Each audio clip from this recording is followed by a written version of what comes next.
Friends, myself Dr. Sachin Goswami and I welcome you on my YouTube channel Goswami Classes. दोस्तों आज की हमारी poem है crossing the bar by Tennyson. ये जो पोएम है ये जीवन और मृत्यु दो पहलुओं के बीच की पोएम है। दोस्तों वो कहते हैं ना कि man is born to die, कि मानव का जन्म मरने के लिए हुआ है, लेकिन अगर जो हम ये सोच लें कि मृत्यु को प्राप्त करना है, मृत्यु तो आनी ही है, और हम ये सोचकर कोई काम ना करें तो ये बहुत गलत है। क्योंकि ये जो समय है जीवन और मृत्यु के बीच का, इस समय हमें कुछ ना कुछ ऐसा करना होता है जिससे हमारी एक अलग पहचान बनती है। अब वो हम पर डिपेंड करता है कि पहचान हम अच्छे क्षेत्र में बनाते हैं या बुरे क्षेत्र में बनाते हैं, क्योंकि इंसान को अच्छाई के लिए भी जाना जाता है, उसकी बुराई के लिए भी जाना जाता है। तो ये हमारी सोच है, हमारा काम है जो ये डिसाइड करेगा कि whether we have to follow the bad path और द गुड पाथ।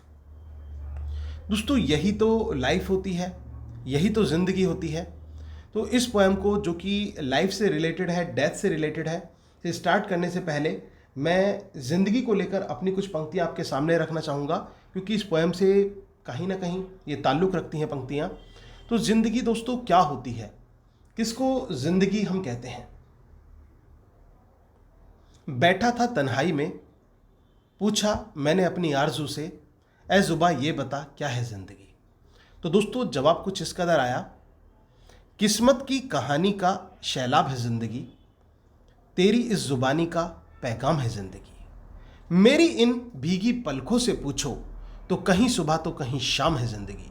दोस्तों सुबह का मतलब जन्म से और शाम का मतलब डेथ से है, कि मेरी इन भीगी पलकों से पूछो तो कहीं सुबह तो कहीं शाम है ज़िंदगी। मौसम में होती हैं रुसवाइयाँ भी, उन रुसवाइयों का आगाज़ है ज़िंदगी। कहीं पर वफा तो कहीं दगाबाज है ज़िंदगी। लोग करते हैं अपनों से ही बेवफाई, लोग करते हैं अपनों से ही बेवफाई, पर उन बेवफाइयों का भी हिसाब है ज़िंदगी। ज़िंदगी एक मर्ज है ऐसा जिसका खुद इलाज है ज़िंदगी। इससे ज़्यादा मैं तुम्हें क्या बताऊं दोस्तों, मेरा हर पल हर अंदाज है ज़िंदगी। इस छोटे से दिल में एक खुली किताब है ज़िंदगी, खुली किताब है ज़िंदगी, खुली किताब है ज़िंदगी। तो यही तो ज़िंदगी होती है दोस्तों, कि ज़िंदगी वास्तव में खुली किताब ही है।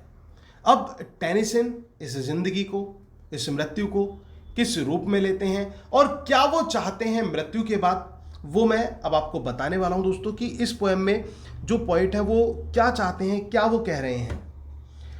कवि का मानना ये है कि उनका जो जीवन है, उनकी जो लाइफ है वो अब आखिरी पड़ाव पर है। क्योंकि दोस्तों अपनी ज़िंदगी से, अपने जीवन से, मतलब मृत्यु से उन्होंने 3 साल पहले ही ये पोएम लिखी थी और तभी ये पब्लिश हुई थी, एंड इट वाज इन 1889। ये 1889 में ये जो पोएम थी ये पब्लिश हुई थी टेनिसन की, और ये उनके एक डिसअपॉइंटमेंट को भी रिप्रेजेंट करता है कि जीवन मतलब मृत्यु की तरफ बढ़ रहा है, लेकिन साथ साथ दूसरी तरफ एक वो मैसेज भी दे जाते हैं। मैसेज ये दे जाते हैं कि मृत्यु एक यूनिवर्सल ट्रुथ है, इसको दबाया नहीं जा सकता, ये तो आनी ही आनी है, तो इस मौत से क्यों डरें। और दूसरी बात, वो ठीक उसी प्रकार से जैसे कि जॉन डन की आपने पोएम दोस्तों पढ़ी होगी, अ वैलेडिक्शन फॉरबिडिंग मॉर्निंग। उसमें जॉन डन स्टार्टिंग की लाइंस में कहते हैं, as virtuous man pass mildly away and whispers their साउस to go, whilst some of their sad friends do say the breath goes now and some say no. जब गुणी लोगों की मृत्यु होती है तो गुणी लोग ये चाहते हैं कि उनकी मृत्यु पर कोई विलाप ना करे, कोई किसी प्रकार का आंसू ना बहाए। इससे क्या होगा, जो उनकी आत्मा है वो शांति से अलग हो पाएगी और वो आसानी से विदा हो पाएगी। और वो ये उदाहरण जॉन डन इस वजह से देकर जाते हैं क्योंकि वो फ्रांस जा रहे थे, उनकी पत्नी को घर पे रुकना था, तो अपनी पत्नी से कहते हैं कि गुणी लोग जब मृत्यु होती है उनकी तो वो ये चाहते हैं कि उनके मरने पर कोई विलाप ना करे। उसी प्रकार से आज जब मैं तुमसे दूर जा रहा हूं तो मैं भी यही चाहता हूं कि मेरी खुशी के लिए तुम जरा सा भी विलाप ना करो। वो ऐसा उदाहरण यहां पर ऐसा एग्जाम्पल देते हैं। ऐसे ही बात हम टेनिसन की करते हैं। तो टेनिसन भी वही बात कहते हैं कि मेरी जिंदगी का जो सूर्य है वो अस्त होने वाला है। जो जीवन का सूर्य है जब वो अस्त हो जाएगा यानी कि मृत्यु आ जाएगी, और जब मृत्यु आ जाएगी तो लोगों को दुख होगा मेरी मृत्यु के बारे में जानकर, लेकिन रोना नहीं है, किसी प्रकार का कोई विलाप नहीं करना है, बस जीवन जैसा चल रहा है उसे चलते रहना है। वो ये कहता है कि जो मृत्यु है उस पर विलाप करके क्या करेंगे, कोई फायदा नहीं, क्योंकि ये तो हर किसी को आनी ही आनी है और एक दिन मृत्यु आती ही है। इसके साथ साथ वो इसमें ये उदाहरण देता है कि जो मृत्यु वो उसका जो जन्म हुआ था वो सागर के पार से आया था, समुद्र के पार से आया था, एक ज्वार भाटे की तरफ से आया था, और आज फिर वही घड़ी आ चुकी है जब वो जो लहरें हैं उसे ले जाएंगी उसकी तरफ, वो लहरें उसे फिर से उसी मुकाम पर ले जाएंगी, फिर से वो वहीं चला जाएगा। जब ये जो समुद्री रूपी यात्रा उसने स्टार्ट की थी तो अपने जीवन के प्रथम चरण से स्टार्ट की थी और आज अंतिम चरण की ओर है, और आज फिर से वो उसी समुद्री यात्रा की तरफ दोबारा से लौट रहा है। तो यही तो जीवन है। हम इसको स्टार्ट करते हैं, फिर इसको अंत करते हैं। जीवन के बहुत से पहलुओं का हम सामना करते हैं, बहुत से फेजेस हैं लाइफ के जो हमें देखने पड़ते हैं, और आज भगवान ने आवाज़ दी है, बुलाया है, तो जाना तो पड़ेगा। तो वही बात वो यहाँ पर कहता है कि विलाप तो बिल्कुल नहीं होना चाहिए, किसी प्रकार का दुख बिल्कुल भी नहीं होना चाहिए। और वो अपने जीवन को इस प्रकार से दर्शाता है कि जैसे आकाश में कभी कभी धुंधला सा प्रकाश दिखाई देता है, उसी प्रकार से अब जीवन उसको ऐसा लग रहा है कि अब बस केवल वो रात्रि आने वाली है, वो रात्रि जो संध्या के बाद आती है, वो रात्रि जब सुबह गुजर जाता है, उसके बाद जो रात्रि आती है, उस समय उस रात्रि में वो अपने डेस्टिनेशन की तरफ आगे बढ़ेगा, जो उसका केंद्र बिंदु है उसकी तरफ आगे बढ़ेगा, और वो वहीं चला जाएगा जहां से वो आया था। और यही तो जीवन का सच है दोस्तों, और यही तो जीवन का एक अनुभव होता है। तो वो अब लेकिन message in the entire poem given by the poet is that not to be sad on his separation. वो यही मैसेज देकर जाता है अपने से जुड़े सभी लोगों को जो उससे प्रेम करते हैं, जो उसके साथ एसोसिएटेड हैं, कि मेरे जाने पर, इस बार को क्रॉस करने पर कोई विलाप ना करे। और ये जो क्रॉसिंग द बार है दोस्तों, ये जो बार है, it is the bar of life, ये जीवन का बार है।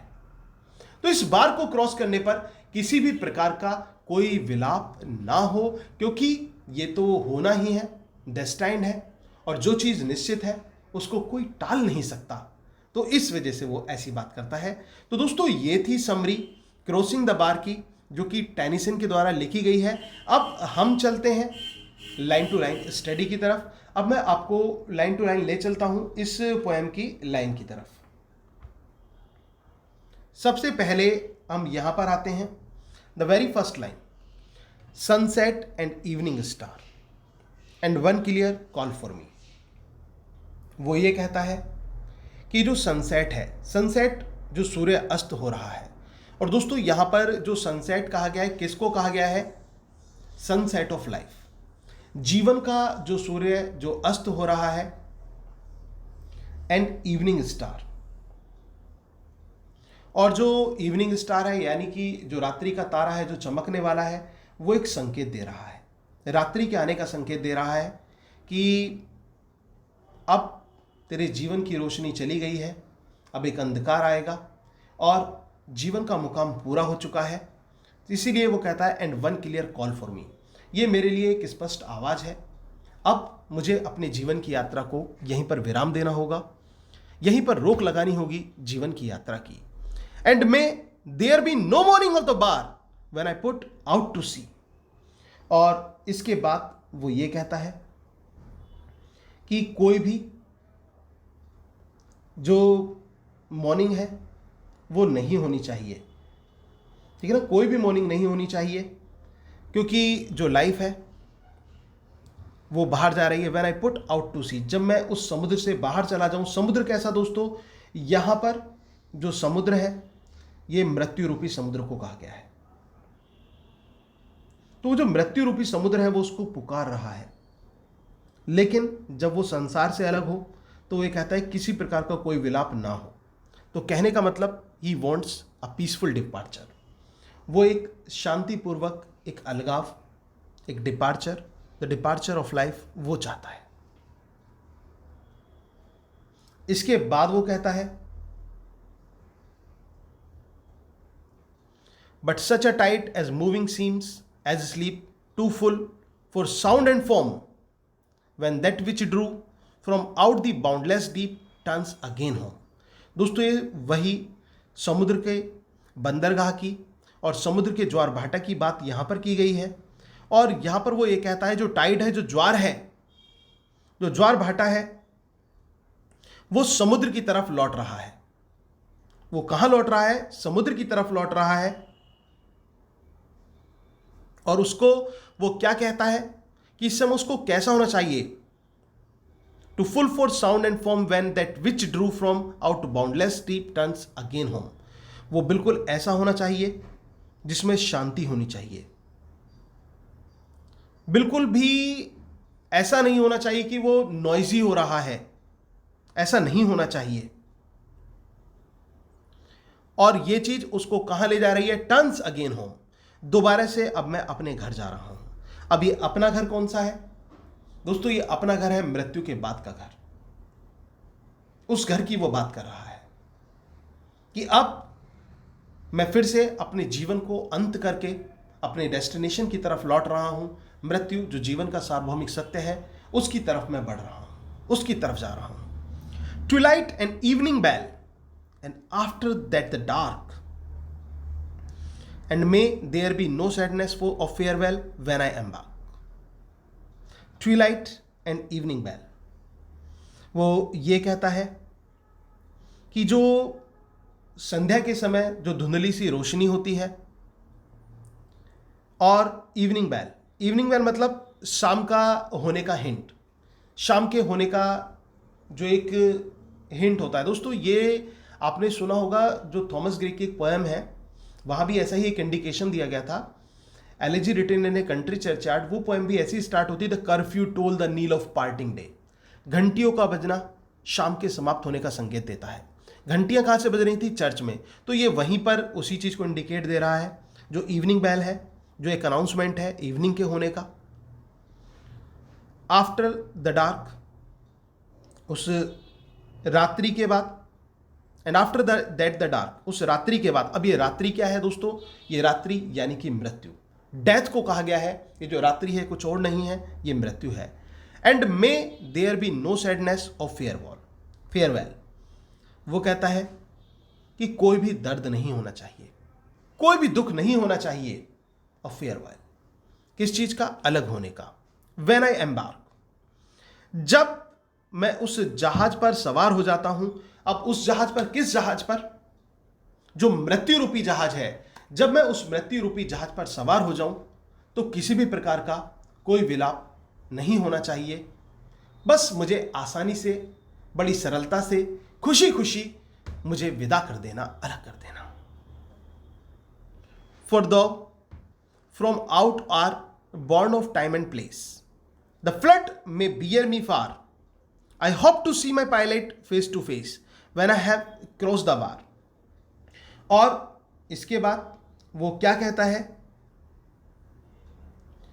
कि मैं जो आया था वो किसी ऐसे स्थान से आया था जो अननोन था, लेकिन ये ना फॉर थ्रो टाइम आउट और born of time and place, वो जो स्थान था वो मुझे नहीं पता कि कौन से स्थान से आया था मैं। द फ्लड में बियर मी फार, और आज वही जो फ्लड है वो मुझे फिर से दूर ले जा रही है। जिस स्थान पर मुझे भेजा गया था आज उस स्थान से मुझे फिर से दूर ले जाया जा रहा है।